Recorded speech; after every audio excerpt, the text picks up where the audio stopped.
Hello दोस्तों, नमस्कार। स्वागत है आप सभी लोगों का स्टडी आईक्यू पर। स्टडी आईक्यू के साथ आप लोग जुड़ चुके हैं। मैं शुभम सरधालिया एक और विषय पे, एक और टॉपिक पे बात करने के लिए आ गया हूं। दोस्तों, आप चाहें तो इंस्टाग्राम, फेसबुक या टेलीग्राम के माध्यम से मेरे साथ कनेक्ट कर सकते हैं। कोई भी आपका डाउट है, कोई आपकी क्वेरी है, आप यहाँ मुझसे पूछ सकते हैं। हम बात करने वाले हैं केंद्र शासित प्रदेश लद्दाख के बारे में। तो लद्दाख का जो लेह है, वहां पर लेह में एक त्रिपक्षीय समझौते पर हस्ताक्षर हुए हैं, जिसके तहत लद्दाख के अंदर मौजूद हेनले ऑब्जर्वेटरी को डार्क स्काई सेंचुरी के रूप में विकसित किया जाएगा। दोस्तों, इसके बारे में हमने कुछ समय पहले भी बात करी थी। विस्तार से समझेंगे क्या है लद्दाख की ये हेनले ऑब्जर्वेटरी और क्या होती है डार्क स्काई सेंचुरी। इन सभी बातों पर विस्तार से चर्चा करेंगे। सिविल सर्विसेज के लिए अगर आप प्रिपेयर कर रहे हैं, बैंकिंग के एग्जाम की आप तैयारी कर रहे हैं, स्टेट पीसीएस की तैयारी कर रहे हैं, किसी एग्जाम प्रेपरेशन में आप इन्वॉल्व हैं, तो आपकी एग्जाम प्रेपरेशन को बहुत शानदार बनाएंगे स्टडी आईक्यू के स्मार्ट कोर्सेज। दोस्तों, studyIQ.com या स्टडी आईक्यू की ऐप पर बेहतरीन स्मार्ट कोर्सेज मौजूद है। किसी भी कोर्स में आप एनरोल करते हैं, ये कोड जो है शुभ 33, इस कोड का जरूर इस्तेमाल कीजिएगा। आपको मैसिव डिस्काउंट जो है वो स्टडी आईक्यू के सभी कोर्सेज पर इस कोड की मदद से मिलेंगे।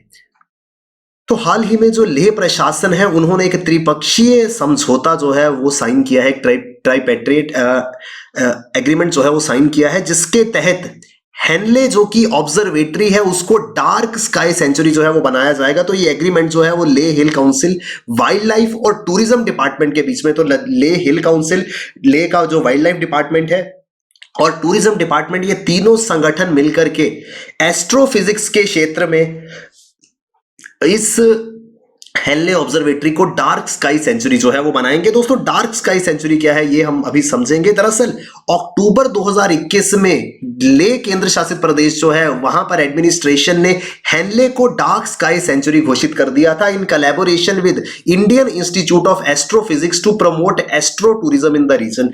दोस्तों, एस्ट्रोनॉमी आपने जो हेवनली बॉडी, सेलेस्टियल बॉडीज के स्टडी के साथ में एसोसिएटेड होती है एस्ट्रोनॉमी, तो एस्ट्रो टूरिज्म को प्रमोट करने के लिए लद्दाख का जो हेनले ऑब्जर्वेटरी है उसको डार्क स्काई सेंचुरी घोषित किया गया। दोस्तों, लद्दाख के अंदर अगर कुछ लोग गए हैं, सिर्फ लद्दाख ही नहीं, जितने भी हमारे हाई एल्टीट्यूड एरियाज है, वहां से स्काई को अगर हम देखेंगे तो कुछ इस प्रकार का दृश्य हमें नजर आता है।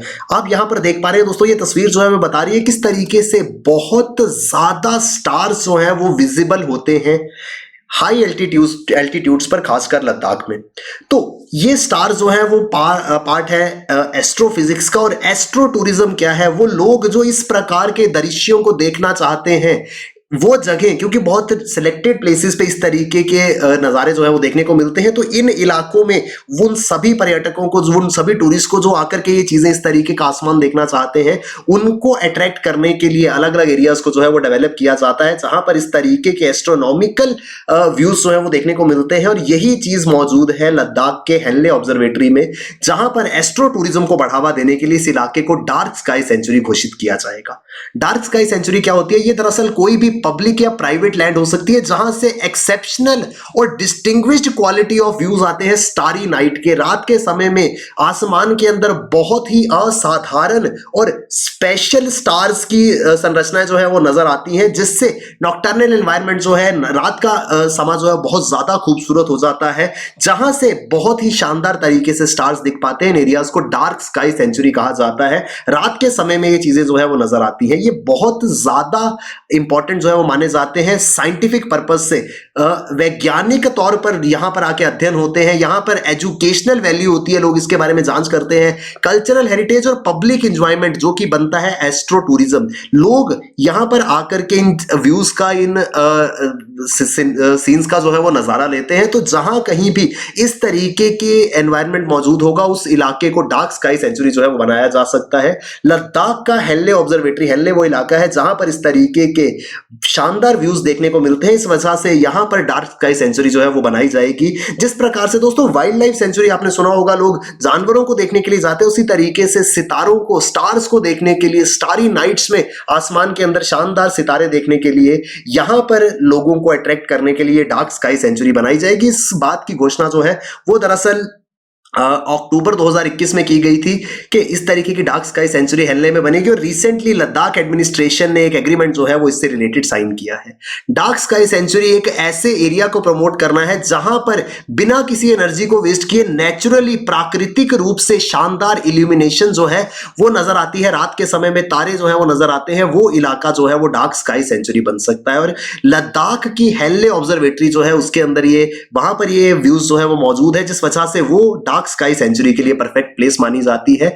हेनले ये दुनिया की हाईएस्ट एस्ट्रोनॉमिकल ऑब्जर्वेटरी है, ये वेधशाला है जहां पर एस्ट्रोनॉमिकल रिसर्च जो है वो किए जाते हैं। ये लद्दाख में हेनले रिवर वैली के पास मौजूद है, जो कि लद्दाख तिब्बत का पुराना ट्रेड रूट हुआ करता था। तिब्बत तक जो भारत का मार्ग जाता था, ट्रेड रूट से कहते हैं, वहां पर ये हेनले ऑब्जर्वेटरी जो है वो मौजूद है। ये वर्ल्ड की हाईएस्ट साइट्स में से एक है जहां पर ऑप्टिकल, इंफ्रारेड और गामा रे टेलीस्कोप लगा है। दोस्तों टेलीस्कोप आप जानते होंगे, दूर के ऑब्जेक्ट को देखने के लिए एक डिवाइस जो है वो इस्तेमाल की जाती है, जिसे टेलीस्कोप कहा जाता है। लेकिन Ladakh one of the highest site है, हाईएस्ट एल्टीट्यूड पर एक जगह मौजूद है दुनिया में जहां पर ऑप्टिकल, इंफ्रारेड और गामा रे टेलीस्कोप जो है वो मौजूद है। पहले हम ये समझेंगे कि ये ऑप्टिकल, इंफ्रारेड और गामा रे टेलीस्कोप क्या होते हैं। दोस्तों अगर आपको टेलीस्कोप की वर्किंग पता है तो होता क्या है, टेलीस्कोप का काम ये होता है कि किसी दूर के ऑब्जेक्ट से आने वाली लाइट को फोकस करके हमारी आंख के ऊपर डाले ताकि हमको ये ऑब्जेक्ट जो है वो दिख सके। एक्चुअली होता क्या है, दूर के ऑब्जेक्ट हमको नजर क्यों नहीं आते हैं। मान लीजिए ये एक ऑब्जेक्ट जो है, अब कोई भी ऑब्जेक्ट हमको क्यों नजर आता है, जब उस ऑब्जेक्ट पे लाइट जो है वो पड़ती है और वो लाइट रिफ्लेक्ट होकर के हमारी आंखों पे गिरती है, तो हम उस ऑब्जेक्ट को जो है वो देख पाते हैं। तभी अंधेरे कमरे में हमें कुछ नजर नहीं आता। ऐसा नहीं है कि अगर कमरे में अंधेरा है तो वहां चीजें मौजूद नहीं है, लेकिन उन चीजों पर कोई लाइट जो है वो नहीं पड़ती, और उस लाइट के ना पड़ने के कारण वो लाइट रिफ्लेक्ट होकर के हमारी आंखों में नहीं पहुंच पाती है। किसी भी ऑब्जेक्ट को देखने के लिए उसके ऊपर लाइट का पड़ना और लाइट का रिफ्लेक्ट होकर हमारी आंखों तक पहुंचना इंपॉर्टेंट है। दोस्तों जो डिस्टेंट ऑब्जेक्ट होता है, जो बहुत दूर होते हैं, वहां पर क्या होता है कि इस ऑब्जेक्ट पे लाइट तो जो है वो पड़ती है, लेकिन ये लाइट जब इस ऑब्जेक्ट से रिफ्लेक्ट होकर के वापस आती है तो ज्यादा डिस्टेंस होने के कारण ये लाइट जो है वो दूर दूर रिफ्लेक्ट कर जाती है, जिस वजह से हमारी आंख जो है इस ऑब्जेक्ट को देख नहीं पाती, क्योंकि यहां से आने वाली लाइट जो है वो पूरी की पूरी लाइट हमारी आंखों में नहीं पड़ती। यहां पर रोल आता है टेलीस्कोप का। टेलीस्कोप क्या करता है, वो लेंस की मदद से दूर दूर तक स्कैटर हुई इस लाइट को दोबारा से इकट्ठा करता है और वापस हमारी आंख के ऊपर फोकस करता है, जिस वजह से दूर मौजूद किसी भी ऑब्जेक्ट को हम देख पाते हैं। किसकी मदद से? टेलीस्कोप की मदद से। अब यहां पर हम बात कर रहे हैं ऑप्टिकल, इंफ्रारेड और गामा रे टेलीस्कोप की। दोस्तों किसी भी चीज को देखने के लिए जरूरत थी हमको लाइट की। लाइट सबसे ज्यादा का सोर्स क्या है? सन है। लेकिन सूरज से सिर्फ और सिर्फ एक प्रकार की लाइट, जो कि ऑप्टिकल लाइट है, जो हमें नजर आती है, सिर्फ वो नहीं निकलती है। दरअसल सूरज से अलग अलग वेवलेंथ की लाइट जो है वो निकलती है, और हर एक टाइप की वेवलेंथ ऑफ लाइट को देखने के लिए अलग अलग तरीके के टेलीस्कोप की जो है वो जरूरत पड़ती है। एक नॉर्मल टेलीस्कोप जो है वो हमें सूरज से आने वाली ऑप्टिकल लाइट के बारे में जो है ऑप्टिकल लाइट दिखाता है, लेकिन सूरज से और अलग अलग टाइप की रेस जो है वो आती हैं, जो कि पूरा का पूरा इलेक्ट्रोमैग्नेटिक स्पेक्ट्रम बनाती है। दोस्तों आपने पढ़ा होगा इलेक्ट्रोमैग्नेटिक स्पेक्ट्रम के बारे में। दरअसल सूरज से आने वाली जो रोशनी है उसमें रेडियो वेव्स होती हैं, इंफ्रारेड होती हैं, अल्ट्रावायलेट रेज है, एक्स रेज है, गामा रेज है। ये सारी की सारी रेज जो है वो एक दूसरे से डिफर करती हैं इन टर्म्स ऑफ वेवलेंथ। दोस्तों वेवलेंथ क्या होती है? वेव आप जानते होंगे, इस तरीके से तरंग जो है वो मूव करती है। कोई भी रे जो है, कोई भी लाइट जो है वो डायरेक्ट इस तरीके से मूव नहीं करती, वो हमेशा एक वेव की फॉर्म में मूव करेगी। और इस वेव में दो पॉइंट्स आते हैं जब वेव जो है वो अपने हाईएस्ट पॉइंट पर होती है, और एक होता है लोएस्ट पॉइंट पर। तो वेव मूव करती है, वो अपने हाईएस्ट पॉइंट पे आती है, फिर लोएस्ट पे, फिर हाईएस्ट पे, फिर लोएस्ट पे। इस तरीके से वेव मूव करती है। जो हाईएस्ट पॉइंट होता है वो कहलाता है क्रस्ट, और जो लोएस्ट पॉइंट होता है वो कहलाता है ट्रफ। वेव लेंथ का कंसेप्ट क्या है? वेव जब चलती है तो एक क्रस्ट बनता है, एक ट्रफ बनता है, फिर क्रस्ट बनता है, फिर ट्रफ बनता है। दो रेगुलर साइमल्टेनियस क्रस्ट या दो साइमल्टेनियस ट्रफ के बीच का जो डिफरेंस है वो कहलाता है वेवलेंथ। ये एक वेव है। एक वेव इस तरीके की है, तो दोस्तों यहां पर वेवलेंथ जो है वो ज्यादा है, यहां पर वेवलेंथ कम है। एक इस प्रकार की वेव होगी, तो यहां पर दो क्रस्ट या दो ट्रफ के बीच का डिस्टेंस जो है वो और ज्यादा होगा, तो इसकी वेवलेंथ जो है वो उतनी ज्यादा होगी।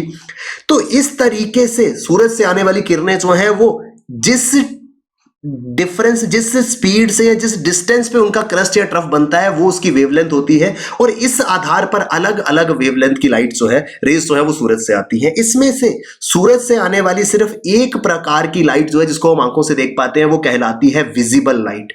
ये विजिबल लाइट जो है वो, जिसको आप विबग्योर के नाम से जानते हैं, violet, indigo, blue, green, yellow, orange, red, सूरज से आने वाली रोशनी में ये 7 रंग जो है वो हम आंखों से देख पाते हैं। इस पूरे के पूरे स्पेक्ट्रम को विजिबल लाइट का नाम जो है वो दिया जाता है। 700 नैनोमीटर से लेकर 400 नैनोमीटर तक ये लाइट जो है ये हम आंखों से देख पाते हैं। दोस्तों, विबग्योर, रेड और वॉयलेट, ध्यान रखिएगा, रेड से ज्यादा जिसकी वेवलेंथ है वो कहलाता, जो रेड से पहले आता है वो बनेगा इंफ्रारेड, और जो वॉयलेट के आगे होगा वो बनेगा अल्ट्रा वॉयलेट। आपने सुना होगा विजिबल स्पेक्ट्रम के इमीडिएटली पहले आता है इंफ्रारेड और इमीडिएटली बाद आता है अल्ट्रा वॉयलेट। तो रेड से पहले इंफ्रारेड और वॉयलेट के बियॉन्ड अल्ट्रा वॉयलेट। उसके अलावा रेडियो वेव सूरज से आती है, एक्स रेज आती है और गामा रेज आती है।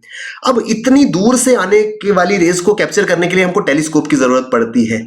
हेनले ऑब्जर्वेटरी में हमारे पास सिर्फ ऑप्टिकल टेलीस्कोप ही नहीं जो इस विजिबल लाइट को कैच करता है, उसके अलावा यहां पर इंफ्रारेड और गामा रेज को भी कैच करने के लिए टेलीस्कोप जो है वो मौजूद है। यानी कि ये गामा रेज और इंफ्रारेड रेज जो सूरज से आ रही हैं इनको भी कैच किया जा सकता है उस टेलीस्कोप की मदद से जो हेनले ऑब्जर्वेटरी में मौजूद है। तो हेनले जो है वो दुनिया की ऐसी ऑब्जर्वेटरी है जो कि काफी ज्यादा हाइट पे मौजूद है, जहां पर विजिबल लाइट के अलावा इंफ्रारेड और गामा रेज को कैप्चर करने के लिए भी और टेलीस्कोप जो है वो मौजूद है। दोस्तों, अगर हम देखें किस प्रकार की दिखती है हमको ये अलग अलग लाइट्स, तो जैसे रेडियो टेलीस्कोप की मदद से रेडियो वेव्स जो है देखी जा सकती है। इंफ्रारेड में infrared rays, visible rays, X rays, gamma rays, इस प्रकार से ये अलग अलग रेज जो है वो नजर आती है।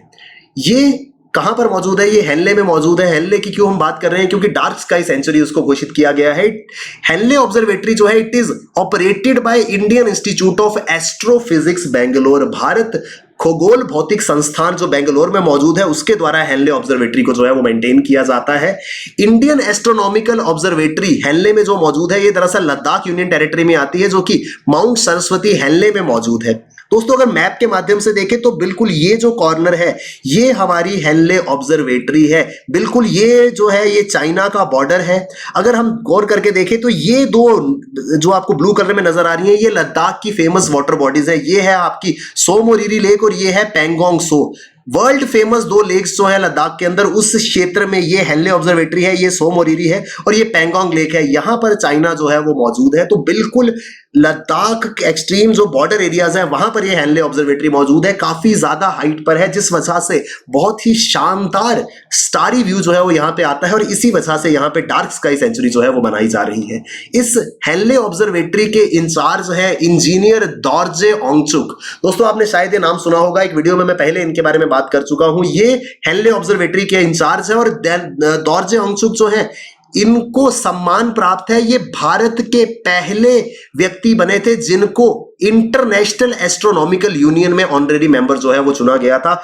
इंटरनेशनल एस्ट्रोनॉमिकल यूनियन क्या है इसके बारे में हम बात करेंगे। इस इंटरनेशनल एस्ट्रोनॉमिकल यूनियन में पहली बार ऑनरेरी मेंबर के रूप में किसी भारतीय को शामिल किया गया था सितंबर 2021 में। वो दोर्जे ओंगचुक थे जो हेनले की ऑब्जर्वेटरी के इंचार्ज भी हैं। तो ये पेशे से एस्ट्रो फोटोग्राफर हैं, यानी कि इस प्रकार की स्टार्स और हेवनली बॉडीज की तस्वीरें जो है वो खींचते हैं और अपनी शानदार तस्वीरों के कारण इनको इंटरनेशनल एस्ट्रोनॉमिकल यूनियन के ऑनरेरी मेंबर जो है वो चुना गया था और भारत में से पहली बार किसी व्यक्ति को यह सम्मान जो है वो प्राप्त हुआ था। इंटरनेशनल एस्ट्रोनॉमिकल यूनियन क्या है? ये एक फोरमोस्ट इंटरनेशनल एसोसिएशन है जो प्रोफेशनल एस्ट्रोनॉमर्स की है। करीब 100 वर्ष पुरानी ये बॉडी है जहां पर खगोलवादी जो एस्ट्रोनॉमर्स हैं वो मिलकर के काम करते हैं।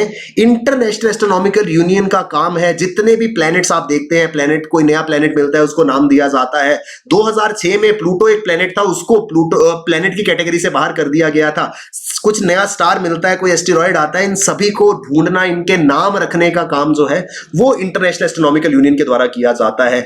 बहुत सारी हेवनली बॉडीज जो है वो यूनिवर्स में, हमारे सोलर सिस्टम में मौजूद है। इनमें से कौन सी बॉडी जो है वो प्लैनेट होगी, कौन सी स्टार होगी, कौन सी एस्टेरॉयड होगी, कौन सी ड्वार्फ प्लैनेट होगी, ये सारी की सारी चीजें जो है वो इंटरनेशनल एस्ट्रोनॉमिकल यूनियन द्वारा डिसाइड होती हैं। तो दोस्तों, हम विस्तार से इस विषय पर चर्चा कर रहे थे क्योंकि लद्दाख की हेनले ऑब्जर्वेटरी जो है उसको डार्क स्काई सेंचुरी घोषित किया गया था और इस दिशा में एक त्रिपक्षीय समझौता जो है वो लद्दाख प्रशासन का हुआ है, जिसके तहत ये ऑब्जर्वेटरी जो है वो डार्क स्काई सेंचुरी बनाई जाएगी। आई होप हम विस्तार से इस पूरे के पूरे आर्टिकल को समझ पाए होंगे। दोस्तों, आप सिविल सर्विसेज के लिए प्रिपेयर कर रहे हैं, बैंकिंग एग्जाम्स की तैयारी कर रहे हैं, किसी भी एग्जाम प्रिपरेशन में आप इन्वॉल्व है, स्टडी IQ पर आपके लिए बेहतरीन स्मार्ट कोर्सेज अवेलेबल है। आप किसी भी कोर्स में एनरोल करते हैं, ये कोड शुभ33, इस कोड का जरूर इस्तेमाल कीजिएगा। आप इस कोड की मदद से मैसिव डिस्काउंट स्टडी IQ के कोर्सेज पे ले पाएंगे। Thank you very much, all the best, keep working hard, bye bye, take care, जय हिंद।